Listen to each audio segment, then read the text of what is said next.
그 공간으로 읽는 성경 11번째 주제는 벳세다입니다. 벳세다 그러면 여러분들 좀 떠오르는 그 사건들이 좀 있는지 모르겠어요. 아까 이따가 들어보시면 이 사건 결코 빼놓을 수 없는 기독교 그 예수님의 기적 중에 한 획을 그은 그런 사건이라고 할 수 있는 사건이 등장하는데 누가복음 9장 1절에서 25절 말씀이고요. 제가 그 중에 여러분들과 함께 읽는 본문은 10절에서 25절인데 제가 일단은 10절에서 18절까지만 읽고 그 다음에 말씀 중에 앞뒤를 같이 맞추도록 하겠습니다. 사도들이 돌아와 자기들이 행한 모든 것을 예수께 여쭈니 데리시고 따로 벳세다라는 고을로 떠나셨으나 무리가 알고 따라왔거늘 예수께서 그들을 영접하시니 하나님 나라의 일을 이야기하시며 병 고칠 자들을 고치시더라. 날이 저물어가매 12사도가 나와 여짜오되 무리를 보내어 두루 마을과 촌으로 가서 유하며 먹을 것을 얻게 하소서. 우리가 있는 여기는 빈들이니이다. 예수께서 이르시되 너희가 먹을 것을 주라 하시니 여짜오되 우리가 떡 5개와 물고기 2마리밖에 없으니 이 모든 사람을 위하여 먹을 것을 사지 아니하고서는 할 수 없사옵니다 하니 이는 남자가 한 5,000명쯤 되더라. 제자들에게 이르시되 때를 지어 한 50명씩 앉히라 하시니 제자들이 이렇게 하여 다 앉힌 후 예수께서 떡 5개와 물고기 2마리를 가지사 하늘을 우러러 축사하시고 떼어 제자들에게 주어 무리에게 나누어 주게 하시니 먹고 다 배불렀더라. 그 남은 조각을 12바구니에 거두니라. 예수께서 따로 기도하실 때에 제자들이 주와 함께 있더니 물어 이르시되 무리가 나를 누구라고 하느냐. 여기까지 일단 본문 읽어보고요. 그래서 오늘 등장하는 이 장소는 벳세다입니다. 그래서 그 오병이어라는 5,000명 이상을 먹인 사건이 등장하는 그런 장소고요. 이 벳세다는 과연 오늘 우리에게 어떻게 읽혀져야 할까라는 부분을 한번 생각해 보도록 하죠. 지도상으로 보면은요, 여러분들 계속 매주 보고 계시는 지도인데 오늘은 지난번에 우리 가버나움 갔었고요. 그리고 벳세다. 가버나움 얘기하면서 제가 가버나움 그리고 고라신 벳세다 이렇게 저주받은 지역이다. 예수님께서 회개하지 않아서 망할 거야 하고 이렇게 저주했던 그 세 군데 중에 한 군데이기도 합니다. 5,000명 기적을 일으키셨던 이 장소에서 왜 또 예수님을 이렇게 승질을 내셨는지 잠시 후에 한번 보도록 하고요. 지도상으로는 그래서 갈릴리에서도 사실은 이제 그 갈릴리를 중심으로 예수님이 많은 행적들을 일으키시는데 뭐 예루살렘 쪽에서 보면 굉장히 변방이고요. 갈릴리 중에서도 북쪽에 치우쳐 있는 그래서 아주 변방 중에 변방으로 볼 수 있지 않을까라는 생각이 듭니다. 지역을 보면은요. 이게 뭐 고대에 찍은 사진이 아닌데도 불구하고 여러분들 보시면 알겠지만 뭐가 없어요. 그냥 뭐 여기 이렇게 풀 좀 나고 그래서 여기 오른쪽에 보이는 사진을 조금 확대해서 보면 이런 모습입니다. 이 땅도 별로 그렇게 좋은 땅은 아닌 것 같고 뭐가 제대로 자라 있는 게 없어요. 그죠? 그래서 본문에서도 아까 여러분들이 스쳐 들으시면서 이제 빈들입니다 이렇게 얘기한 것처럼 여기는 뭐 농사가 막 활발하거나 그런 곳은 아니었던 것 같습니다.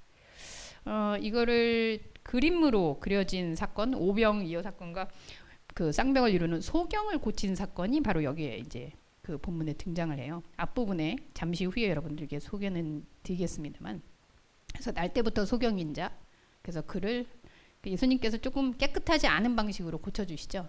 침 뱉어가지고 이렇게 흙에다가 짓이겨서 이렇게 발라주시고 왜 그렇게 비위생적인 걸 하셨을까 뭐 이런 생각이 좀 들기는 하는데 어쨌든 그래서 이 소경이 나은 걸 보면서 이 날 때부터 소경인 자는 이제 누구의 죄냐 뭐 이렇게 묻기도 하고 그래서 이 소경을 고쳐준 사건이 있었고요. 이것도 사실은 고쳐준 사건 중에서 굉장히 가시적으로 큰 사건이라고 볼 수 있겠죠. 그래서 요 1541년에서 1614년에 살았던 엘 그레코라는 사람이 그린 그림에 나타나 있습니다. 요거는 벨기에 화가가 그린 건데요. 오병이어 사건을 그린 겁니다. 그래서 아마도 이 하늘을 우러르고 있는 요 가운데 계신 분이 예수님인 것 같고요. 그리고 다른 사람들은 여자, 남자. 근데 옷들이 굉장히 화려하죠. 그러니까 이 유럽에서 그린 분들은 사실은 이게 이스라엘 당시의 어떤 모습을 재현했다기보다는 자기들이 삶을 살고 있는 그 현장과 문화 속에서 예수의 행적을 그려내고자 하지 않았나. 근데 이게 성경 읽기와 성경 읽기 같은 것 같아요. 저희도 오늘 그래서 유대인들에게 예수님이 그렇게 했던 것이 오늘 나에게 어떤 의미지? 이제 그것이 해석의 지점이고, 그래서 이제 화가들은 화가로. 아까 제가 이 고백의 예술을 들으면서 우리 아티교인들은 음악을 만들든지 책을 쓰든지 그림을 그리든지 뭘 하든지 이 하나씩은 작품을 만들어야 한 해를 잘 무사히 지내는구나 이런 생각이 들었는데, 여러분들도 오늘 이제 올해 또 도전하시기 바랍니다. 지금 책 쓰고 있는 분들 계시고, 그래서 다음 주에 문득 뭐 우리 전혀 그런 행사는 안 했었는데 계란에다 그림 좀 그려볼까 뭐 이런 생각이 들어서 네, 다음 주에 한번 고려해 보도록 하겠습니다. 작품 전시회를 좀 한번. 네, 그래서 이렇게 오병이어 사건과 그 소경의 사건이 있었던 그런 지역. 그리고 사실은 이 벳세다 출신들이죠. 베드로. 그 어부들. 이 벳세다라는 단어 자체가 어부의 집이라는 뜻을 갖고 있어요. 그래서 물고기 잡는 사람들의 집. 예, 이 벳자가 나오는 게 이제 집에 대한 이야기들이 많은데, 그래서 베드로, 안드레, 빌립 다 여기 출신입니다. 그래서 이제 이 사람들의 그 주요 제자들을 부르신 장소이기도 하고, 오병이어 기적이 있었고 소경을 눈뜨게 했던 사건. 그런데 처음에 말씀드린 것처럼 고라신 그리고 벳세다, 가버나움 이렇게 회개하지 않아서 멸망할 거다라는 저주를 받기도 했던 요 땅. 그래서 이 공간에서 일어나는 사건을 중심으로 한번 살펴보도록 하죠. 오늘 본문은 사실 1절부터 보면 이제 다른 소경에 대한 이야기도 하고 그러는데, 저는 중간 부분 요 사도들과 예수님이 벳세다로 가는 그 지점부터 한번 여러분과 이야기를 나눠볼게요. 여기 보면 사도들이 돌아와서 자기들이 행한 모든 것을 예수께 말했다라는 장면이 나옵니다. 그랬더니 이 말이 끝나니까 예수님이 벳세다라는 고을로 떠나가요. 여러분 성경 우리 읽을 때마다 예수님이 떠나가셨다, 떠났다, 이동했다 이런 말 나오면 뭐라 그랬죠? 예. 이 환기시키는 거죠. 이것들 또 못 알아듣는구나 할 때 보통 이제 떠나가시고요. 막 군중들이 몰려오면 또 몰래 혼자 떠나가시고요. 그래서 아까 고독에 대한 시 읽은 것처럼 뭔가 차원을 달리해서 보고 듣고 이야기해야 할 때 예수님이 계속 이동을 하세요. 그러니까 제자들이 와서 뭔가를 얘기했더니 예수님이 딱 반응이 가자. 그리고 딴 데로 가시는 거예요. 자, 그러면 이 제자들이 얘기하고 있는 것이 예수님에게 좀 긍정의 반응일까요? 부정의 반응일까요? 예수님이 떠난다는 건. 그죠? 이렇게 제자들이 막 지금 어쨌든 자기들이 한 행적을 막 얘기하고 있는데 그냥 딴 데 가시는 거예요. 얘기하던 사람이 얼마나 기분 나쁘겠어요. 여러분들이 여기서 이제 막 이렇게 우리 얘기하고 그러고 있는데 저 혼자 이제 딴 데 나가요. 뭐지? 이제 이렇게 될 거 아니에요. 그러니까 환기되는 거죠.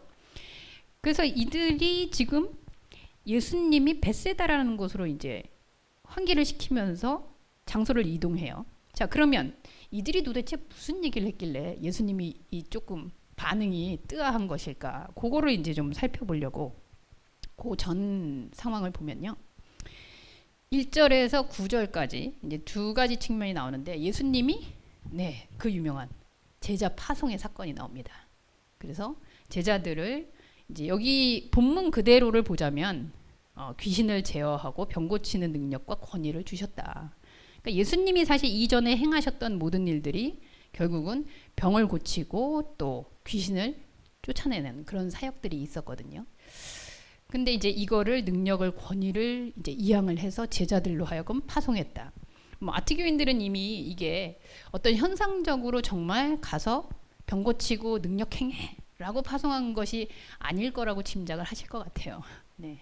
그래서 제가 그 부분에 대한 이야기를 하자면, 자, 예수님께서 어쨌든 이들을 파송하셨는데, 파송하면서 예수님이, 여러분 상상을 하면서 한번 들어보세요. 예수님의 성격상, 그리고 예수님이 그동안 보여줬던 어떤 자기의 이렇게 그 사역을 봤을 때 나도 고치니 너희들도 고쳐. 가서 사람들 막 고치고 다녀. 그리고 귀신도 내쫓아. 이러면서 파송식을 딱 하고, 그리고 이들은 가서 막 여기저기 가서 막 병을 고치고. 과연 이랬을까? 근데 예수님은 자기가 고쳐주고 나서 항상 그렇게 얘기하시거든요. 소문내지 말아라. 조용히 가서 제사장에게 보여라. 그리고 또 고쳐주고선 사람들이 막 쫓아오면 피하세요. 혼자 있는 곳으로 떠나세요. 근데 이랬던 분이 제자들을 불러 모아서 그 고칠 수 있는 능력들을 주고 가서 다 여행하면서 고치고 다녀. 그리고 심지어 여러분들 잘 아는 얘기지만, 만약에 니네가 이제 여행을 갔는데 너희들을 영접 안 해? 그러면 먼지를 탁탁 털어버려. 그래서 여러분들 봤을 때 주의 종들을 영접하지 않으면 이렇게 저주를 받는구나, 또 이렇게 생각을 할 수도 있겠죠. 과연 예수님은 그런 분이실까? 자, 그렇지 않다면 예수님과 제자들 사이에 뭔가 이 메시지 전달에 있어서의 간극이 생기는 거죠. 자, 근데 어쨌든 이렇게 제자를 파송했어요.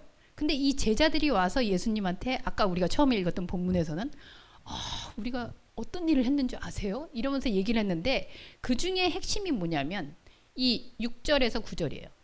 6절에서 9절을 보면, 6절에 제자들이 나아가 각 마을에 두루 다니며 곳곳에 복음을 전파하며 병을 고쳤다.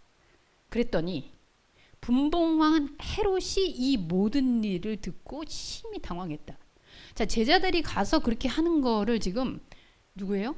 분봉왕 헤롯이면 어쨌든 그 당시에 그 중심부에서 로마의 대표로 거의 왕의 위치를 가지고 다스리던 지도자였거든요. 이 사람 귀에까지 이 이야기들이 들어간 거죠. 그럼 제자들이 정말 대단하지 않습니까? 네, 왕에게 들릴 정도로. 그러면서 왕이 어떻게 하냐?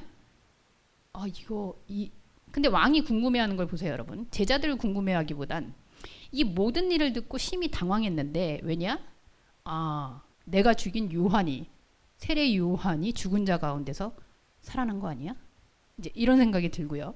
그리고 어떤 사람은 엘리야, 유대 역사 속에 굉장히 유명한 그 선지자였던 엘리야가 다시 나타났다고도 하고, 그리고 뭐 선지자가 새롭게 등장했다, 뭐 이런 소문을 들은 거죠. 그리고선 헤롯이 궁금해해요. 도대체 예수가 누구냐? 누구길래 이렇게 소문이 도느냐? 이렇게 궁금해하는 거죠.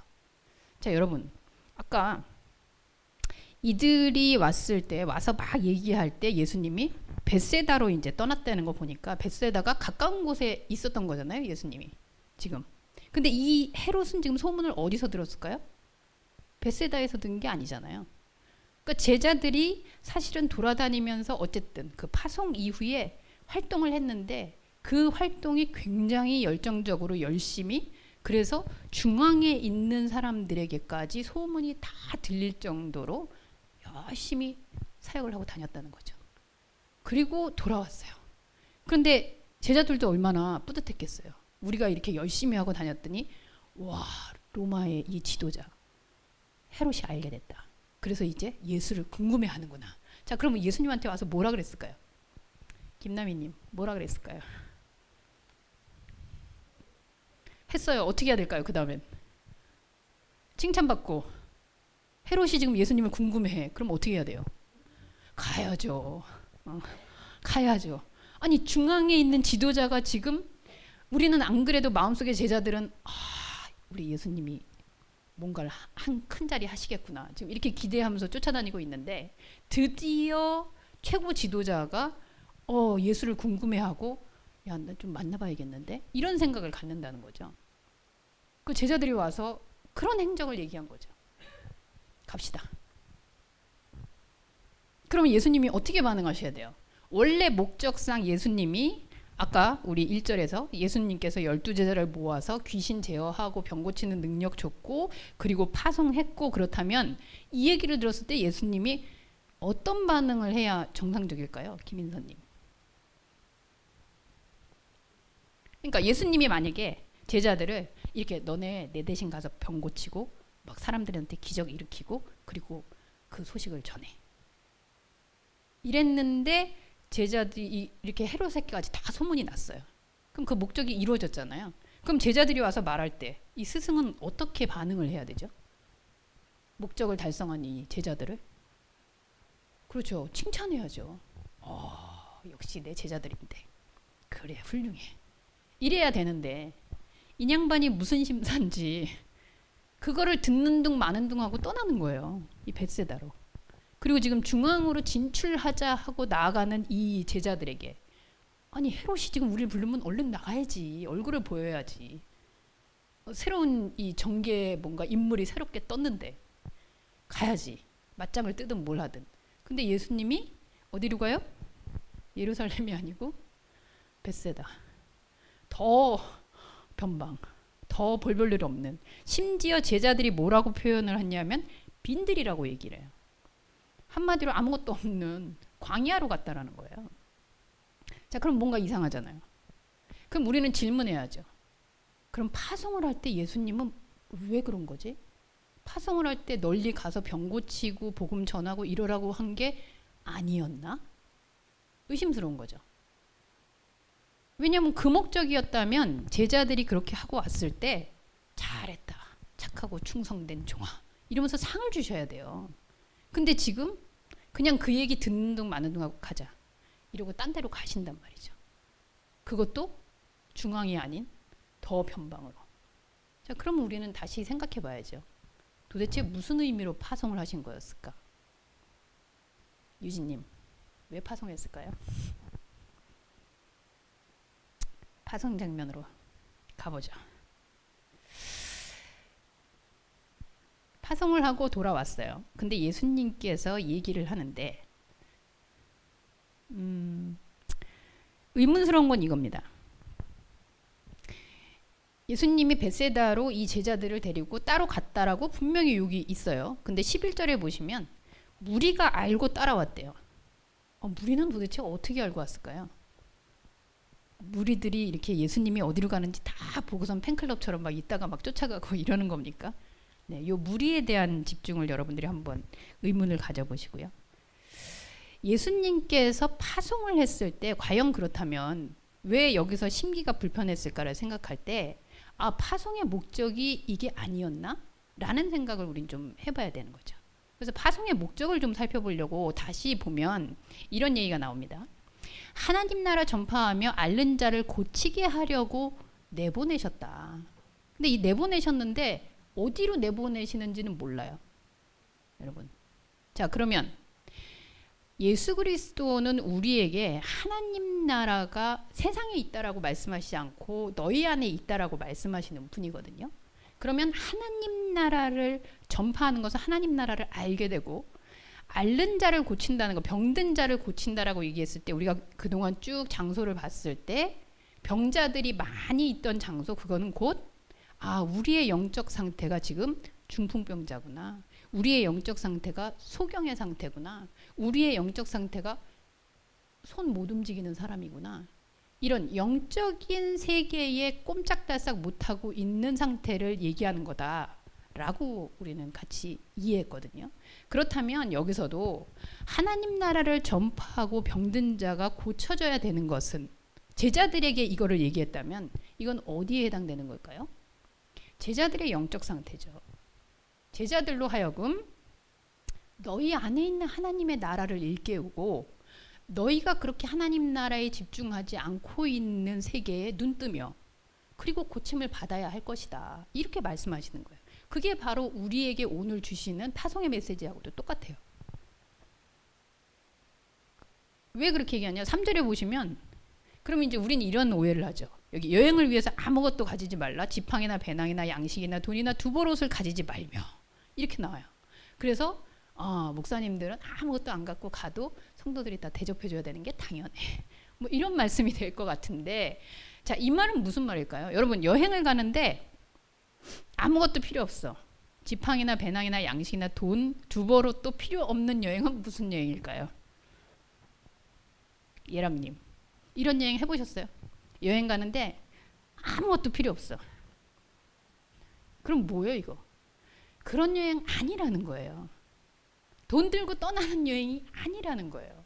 이거는 여행 가라. 자, 니네 파송한다 그랬더니 제자들 눈 속에 어디로 가야 되지? 자, 그럼 뭘 준비해서 가야 되지? 이 눈빛이 다 보였겠죠. 그러니까 예수님이 얘들아, 내가 지금 얘기하는 하나님 나라를 위한 여행은 그런 여행이 아니야. 지팡이 필요 없어. 돈이나 의복이나 뭐 이런 거 배낭 메고 갈 여행이 아니라고. 그런 여행이 아니야. 자, 그랬더니 예수님께서 잘하시면서 어느 집에 들어가든지 아무 데나 들어가든지 이 얘기 또 나오거든요. 그러면 어느 집에 들어가든지 거기서 머물다 거기서 떠나라. 이 말 역시 어디 이 장소냐 저 장소냐 전혀 그런 것과 상관없는 거다. 그리고 심지어 5절에 보면 누구든지 너희를 영접하지 아니하면 그 성에서 떠날 때 너희 발에 먼지를 떨어버려라. 이렇게 얘기 나오거든요. 그리고 그들에게 증거 삼아라. 이거 마치 저주하는 것 같잖아요. 내가 하나님의 복음을 들고 와서 전파하는데 나를 환영하지 않아? 이런 그러면서 먼지를 탁탁 털어. 여러분, 먼지가 털어졌는데 뭔 증거가 남습니까? 그쪽 문에다가 뭐 십자가 표시라도 해야 증거가 되는 거 아닙니까? 발에서 먼지 떨어졌는데 무슨 증거가 돼요? 무슨 말일까요? 이거 누가 나를 영접하냐 안 하냐의 문제가 전혀 아니라는 거예요. 그리고 너희가 거기에서 사실은 증거 삼을 게 아무것도 없다는 거예요. 그래서 여기서 먼지를 떨어버려서 그들에게 증거를 삼으라고 여긴 나왔는데 그 원문에 찾아보면 그냥 자유롭게 되다라는 의미가 여기 있거든요. 그러니까 거기에서 너희들이 내가 현상에서 어떤 증거를 삼거나 누구에게나 가서 영접을 받거나 하는 이런 세계의 여행이 전혀 아님을 강조해서 계속 말씀하시는 거예요. 돈도 필요 없어, 옷도 필요 없어. 이 여행은 왜? 내 안에 있는 하나님의 나라의 세계를 여행하는데 그런 게 왜 필요하냐는 거죠. 이 말씀을 왜 했을까요? 제자들 눈에는 지금 너희들을 파송한다 이러니까 또 어디로 가는 생각하는 거예요. 어디로 갈까요? 이왕이면 중앙으로 가야죠. 서울 여행 가야죠.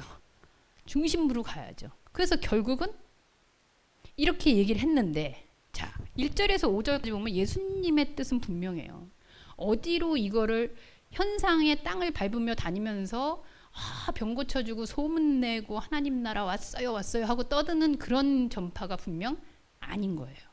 그런데 6절은 두둥 제자들이 나갔어요. 그 얘기를 듣고. 그리고 마을에 두루 다니며 복음을 전파하고 병을 고쳐요.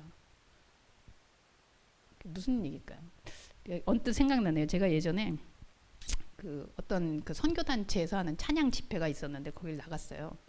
그래가지고 거기 선교사님이 막 찬양 중에 이제 기도합시다 하고 같이 막 기도를 하고 그래서 막 회개하고 기도하고 눈 감고 기도하는데 갑자기 이제 우리 주님께 나아갑시다. 그렇게 해서 이제 우리는 같이 또 막 더 세게 기도하고 있었는데 갑자기 선교사님이 아니 밖으로 나가는 것이 아니고 하나님께 나아가는 것입니다. 이렇게 얘기하시는 거예요. 어떤 친구가 주님께 나아갑시다 그러니까 일어나서 이렇게 나간 거죠.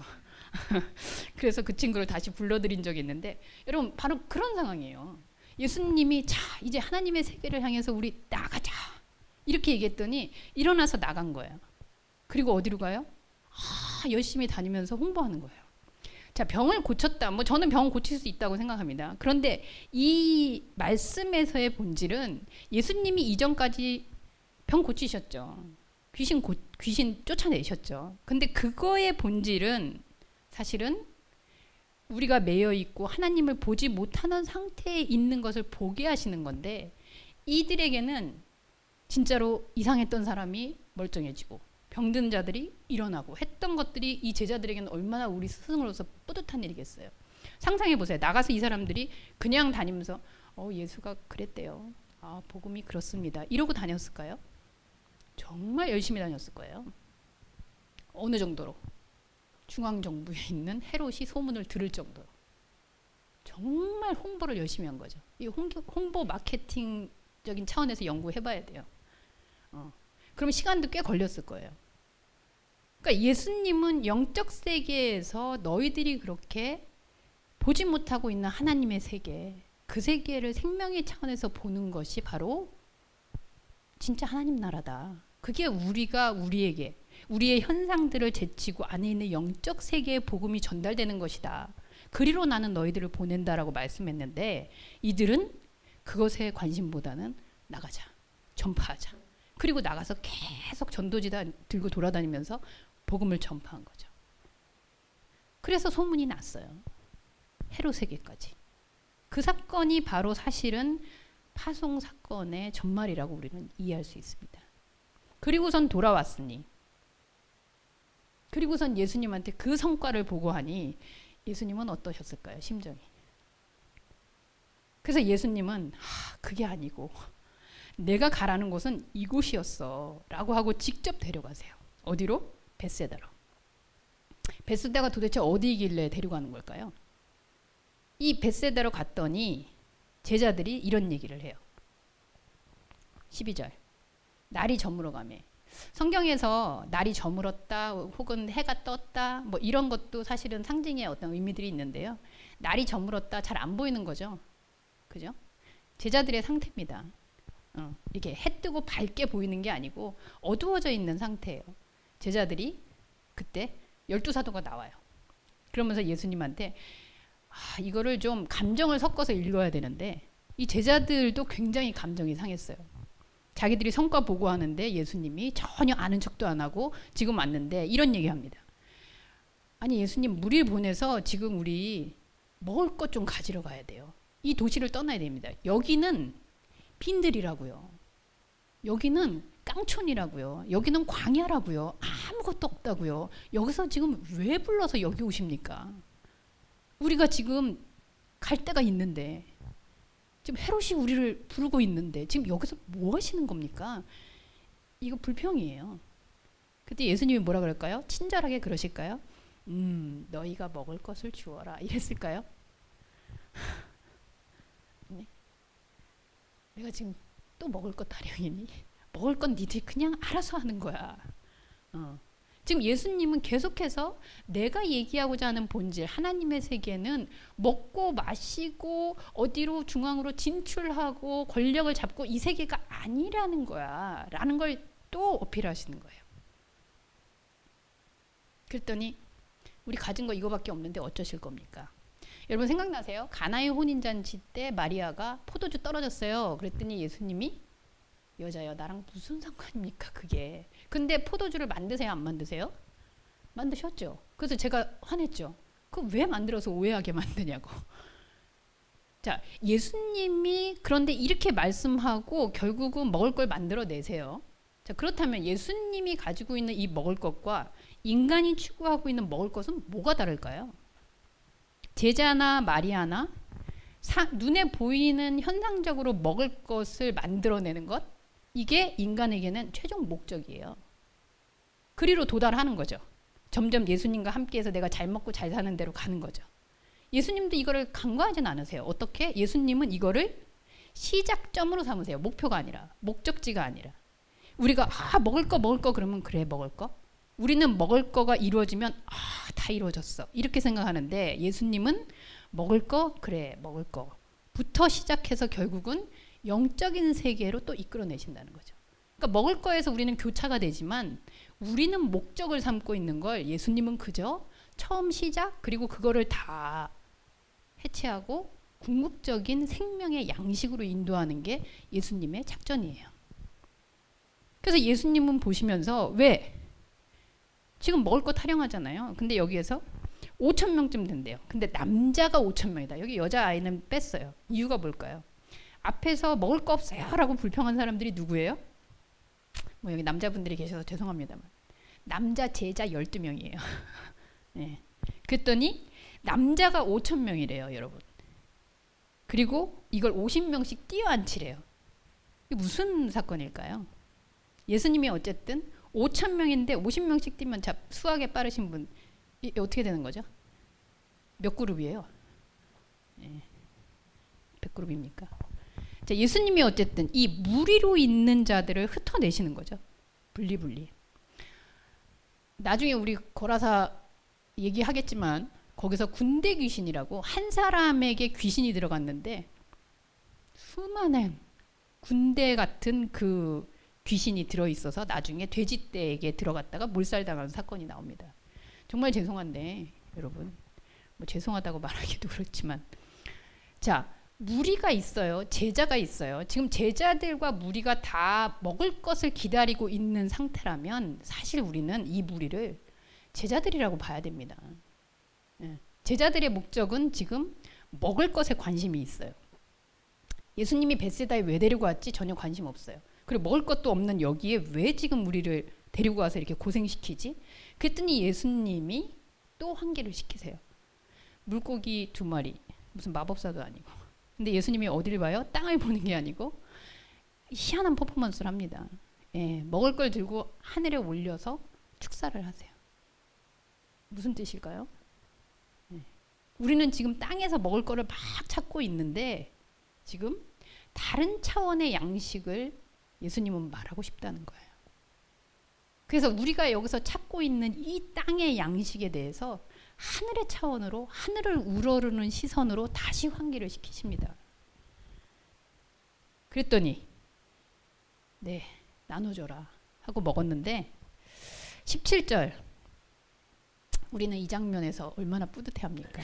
먹고 배불렀더라. 그 남은 조각을 12바구니에 가두니라. 자, 여러분, 이 장면이, 저는 이게 누가가 썼잖아요. 누가는 도대체 이 얘기를 왜 썼을까? 먹고 배불렀으면 끝인데 근데 왜 12바구니나 걷었을까? 12바구니, 한 제자당 한 바구니씩 거둔 거죠. 남은 거죠. 근데 이 사건 이후에 바로 또 뭐가 나오냐? 아까 제자들이 세상에서 막 업적 얘기할 때 따로 떼서 벳세다에 왔는데 또 먹을 거에 대해서 불평하면서 우리가 여기 있을 게 아니다. 여기는 아무것도 없는 깡총 빈들이다 얘기했더니 예수님께서 먹이셨어요. 그리고 이 먹이를 통해서 하늘을 우러르는 그 본질을 또 얘기하셨어요. 그랬는데 먹고 배불렀는데 12바구니에 걷었어요. 이 모습을 보시면서 예수님이 어떻게 해요? 18절 우리 같이 읽어보시죠. 시작. 예수께서 따로 기도하실 때 제자들이 주와 함께 있더라. 물어 이르시되 무리가 나를 누구라고 하냐. 여러분, 이 예수님의 이 자조적인 표정을 읽으셔야 돼요. 또 따로죠. 이제 제자들하고 따로 나왔는데 제자들이 또 먹을 거 가지고 막 남아가지고 12강줄이 남은 거 보고 뿌듯해하는 모습을 보면서 예수님이 이젠 그냥 혼자 따로, 자기만 따로 기도하세요. 그러면서 뭐라 그럴까요? 예, 니들은 나를 도대체 뭐라고 생각하니? 묻는 거죠. 너네 도대체. 자, 근데 여러분 보세요. 예수께서 따로 기도하신다 그랬는데 여기 제자들이 주와 함께 있대요. 따로 안 하신 거잖아요. 그리고 무리도 같이 있어요. 근데 뭘 따로 기도하셨다는 거죠? 예수님만 지금 차원이 다른 차원에서 얘기하고 계시다는 거예요. 곧 제자들과 무리는 같은 거예요. 5,000명이 먹었다라는 거는 제자들 안에 있는 그 무리성. 네. 우리의 영적 자아는 하나님과 맞닿는 영적 자아는 하나인데 거기에 우리의 현상적 자아들은 수천만이잖아요. 그죠? 우리가 현상에서 먹고 마시고 놀고 만나고 하는 이 모든 것들이 무리예요. 그래서 예수의 제자들은 이 영적 자아를 계속 일깨우려는 예수를 만나면서 영적 자극을 받고 있는데 사실은 이 무리성, 현상성을 띄고 오는 게 아니고 이 무리성도 항상 같이 가고 있다는 거죠. 그래서 예수와 함께 제자들이 무리를, 그 안에 있는 무리성, 수많은, 근데 그 무리성은 현상의 세계의 것들이에요. 그 무리성을 같이 끌고 예수에게 있다는 거예요. 근데 예수는 이 무리성에서 빠져나오지 못하는 제자들이 안타까운 거죠. 그래서 계속 따로 또 따로. 근데 하도 말을 안 들으니 이제 뭐라 그래요? 노골적으로. 예, 니네는 도대체 날 누구라고 생각하니? 이렇게 묻는 거죠. 그랬더니 기가 막힌 얘기를 합니다. 제자들이. 여러분 잘 들어보세요. 이 얘기가 어디서 나왔었는지.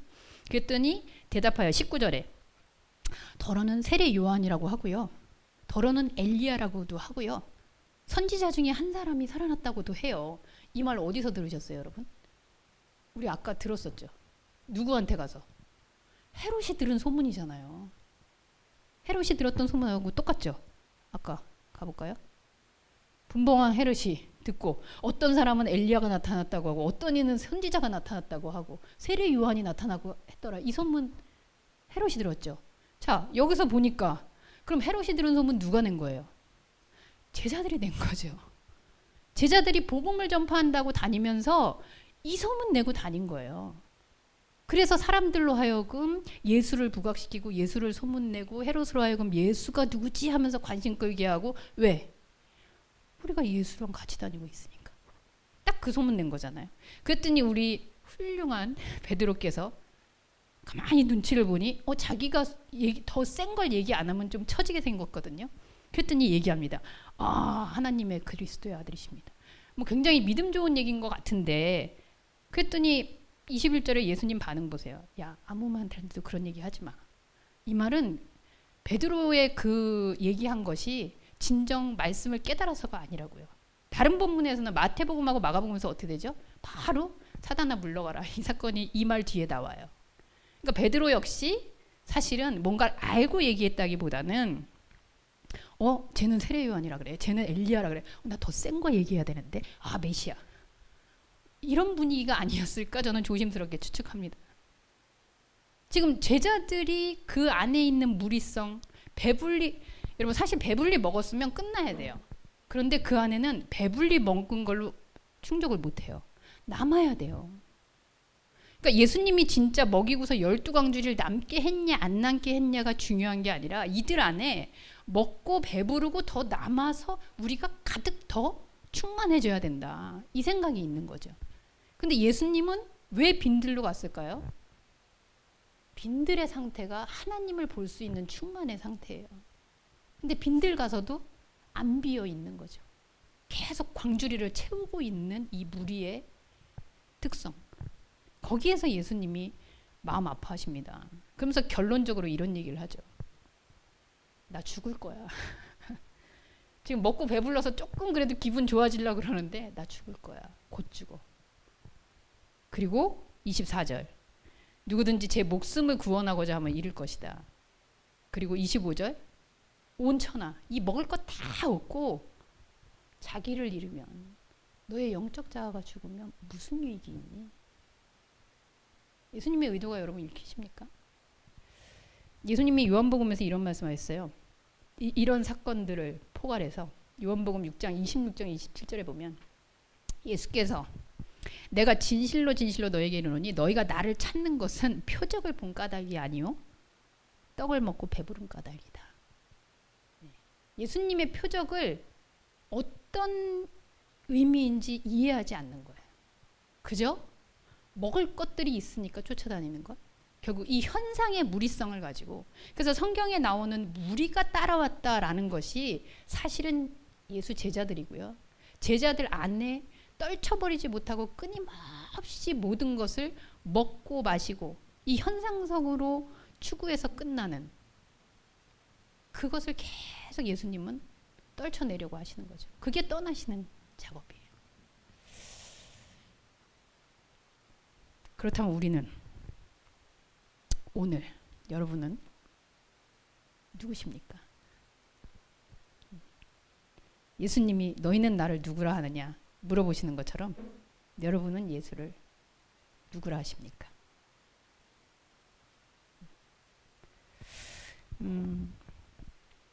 뭐 한국을 비교해서 좀 뭐합니다만 죄송합니다만 우리나라는 정치, 경제, 문화, 예술, 교육 이게 다 결국은 어디로 갈까요? 요즘은 제가 볼 땐 부동산으로 가는 것 같아요. 한국은 대통령을 뽑을 때도 결국 부동산이 어떠냐, 정치를 얘기할 때도 결국 부동산이 어떻게 되냐, 막 부동산 값이 올랐다 그래서 떨어뜨리니까 또 왜 떨어졌냐고 난리, 뭐 영끌에서 샀는데 왜 그랬냐고 또 부동산, 교육을 어쩌고 저쩌고 했는데도 결국은 그러면은 부동산은 결국 돈의 결정체죠. 여러분 우리의 무리성 가운데서 예수님은 끊임없이 우리를 따로 예수님이 어떤 기적을 보이든 어떤 퍼포먼스를 하든 여러분에게 어떤 음성을 들려주든 그것은 분명한 것은 이 땅의 차원이 아닌 하나님의 차원으로 하늘 좀 우러러 볼래? 라고 하는 초청이라는 거예요. 우리로 하여금 제자예요 하면서도 그 무리성을 5,000명씩이나, 근데 5,000명, 사실 5,000명이라는 건 10,000명, 20,000명 모든 우리 존재의 전 존재를 대표하는 단어겠죠. 예수님은 끊임없이 우리를 따로 고독한 자리로, 하나님을 만나는 빈자리로, 왜냐하면 그게 충만의 자리이기 때문에 그 자리로 인도하시는데 끊임없이 결국은 부동산 얘기하는 사람처럼 결국은 먹을 거, 결국은 병 고치는 거, 결국은 현상에서 보이는 것, 이걸로 돌아가는 이 무리성, 이것에 대해 예수님이 탄식하십니다. 그리고 우리한테 묻는 거죠. 너희는 나를 누구로 알고 있니? 너희는 나한테 왜 관심을 갖고 있니? 그 질문을 고민하는 저와 여러분이 되었으면 좋겠습니다. 기도하겠습니다.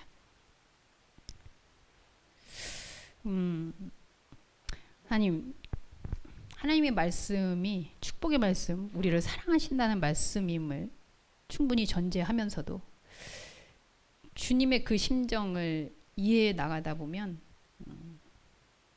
너무 고통스럽습니다. 주님이 이렇게 말하고 있는데 우리 귀에는, 우리 마음에는 주님이 말씀하시는 그 하나님, 그 하나님의 나라, 복음, 그것이 공유되고 있는 것일까?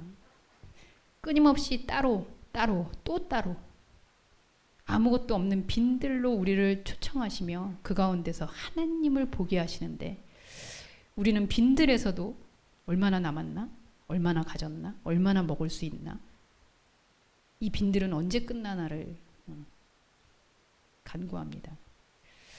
우리를 지으신 이가 이 땅에 있는 것이 아닌 하나님이시며 그 하나님에게 초점을 맞출 수 있는 존재가 바로 영적 자아를 담은 인간이라는 사실을 잊지 않는 저희들이 되게 하여 주옵소서. 예수님의 이름으로 기도합니다. 아멘.